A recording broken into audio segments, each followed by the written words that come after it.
दोस्तों, क्या आप भी कल की अवतार की तलाश में हैं? लेकिन सिर्फ ढूंढना ही नहीं, उन्हें पहचान पाना भी एक ऐसा कार्य है जो आज के समय में असंख्य लोगों के लिए असंभव सा बन चुका है।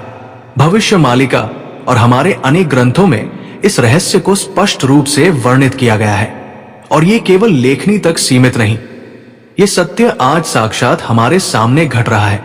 चाहे वो हिटलर हो या पुतिन, अमेरिका हो या इंग्लैंड, दुनिया भर की टॉप सीक्रेट एजेंसियां करोड़ों अरबों रुपए खर्च कर चुकी हैं इस दिव्य रहस्य को उजागर करने में, लेकिन परिणाम केवल शून्य।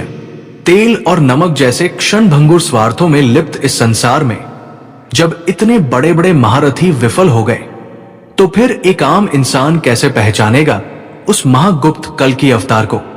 सन 1924 से 1928 के बीच रूस के दो नागरिक निकोलस और हेलेना, जो सनातन धर्म और बौद्ध विचारधारा से गहराई से प्रभावित थे, निकल पड़े संभला की खोज में। उनके अनुसार ये दिव्य भूमि मध्य और पूर्व एशिया के अल्ताई पर्वतों के बीच कहीं स्थित है, लेकिन अंततः उनका प्रयास भी निष्फल रहा। फिर आया सोवियत युग।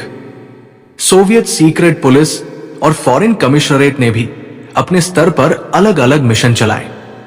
उनका मानना था कि संभला तिब्बत में कहीं छिपा हुआ है, लेकिन परिणाम फिर वही, असफलता।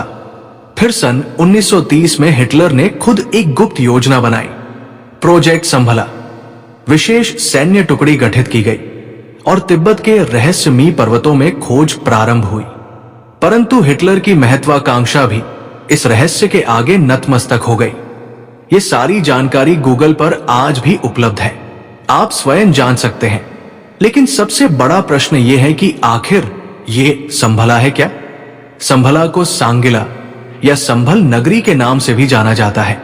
वही संभल नगरी जिसका स्पष्ट उल्लेख हमारे पुराणों और भविष्य मालिका में मिलता है। ऐसा कहा गया है कि कल की अवतार का जन्म इसी दिव्य भूमि में हुआ है। अगर ये सत्य है तो आज तक किसी ने इसे खोज क्यों नहीं पाया? पंच शाखाओं के श्रेष्ठ गुरु अच्युतानंद जी ने अपने वाणी में कहा था, घोर कलयुग के समय में मैं गुप्त रूप में जन्म लूंगा, सांसारिक रूप धरकर दिन रात अच्युत वाणी का स्मरण करता रहूंगा। आज का कलयुग एक ऐसा युग बन चुका है जहां झूठ, अन्याय, पाप और अधर्म ने अपनी सीमाएं पार कर दी है। मनुष्य मनुष्य का शत्रु बन गया है, एक दूसरे के खून का प्यासा।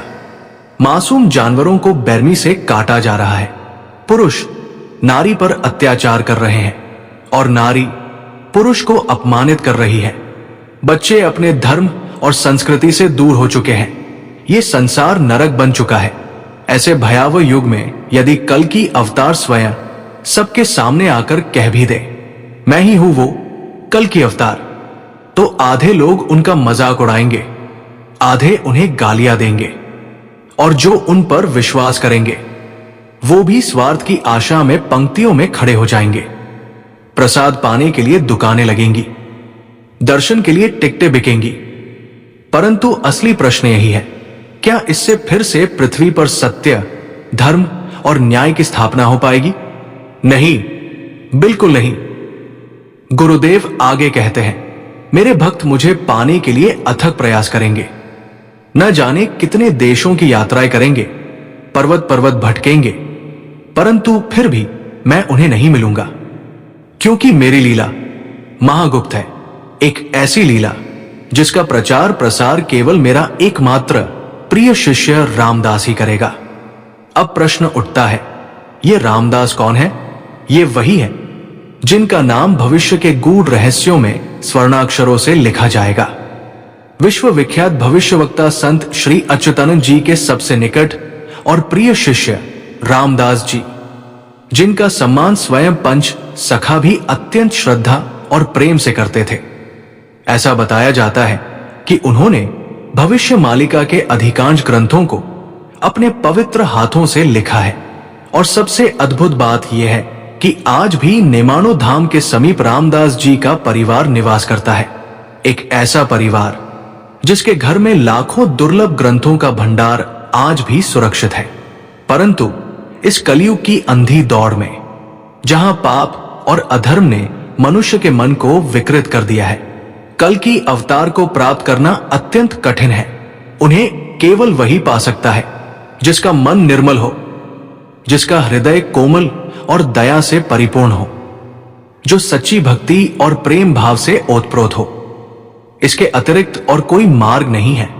यदि अगली बार कोई व्यक्ति अपने आप को कल्कि कहे या कोई पंडित अपने पुत्र को कल्कि घोषित कर ढोंग करने लगे, तो ऐसे पाखंडी को सीधे कान के नीचे खींचकर तमाचा मारना, ताकि उसे अपने पूर्वज और वास्तविकता दोनों याद आ जाए और उसका मानसिक संतुलन भी शायद कुछ हद तक सुधर जाए। अंततः निर्णय आपका है। आपको स्वयं सोचना होगा कि आप किस मार्ग पर चलना चाहेंगे। वो मार्ग जो सच्चे कल्कि की ओर ले जाता है, या वह जो भ्रम और पाखंड में उलझा हुआ है। मेरे प्यारे मित्रों, आज के इस अध्याय में बस इतना ही। यदि आपको हमारा ये वीडियो और इसमें दी गई जानकारी अच्छी लगी हो, तो कृपया हमारे इस YouTube channel nursing public blog को सब्सक्राइब करें और हमारे इस परिवार का एक हिस्सा बने। अब मिलते हैं एक नए वीडियो के साथ। तब तक के लिए नमस्कार। अपना ख्याल रखें और हमेशा मुस्कुराते रहें। जय हिंद, जय भारत।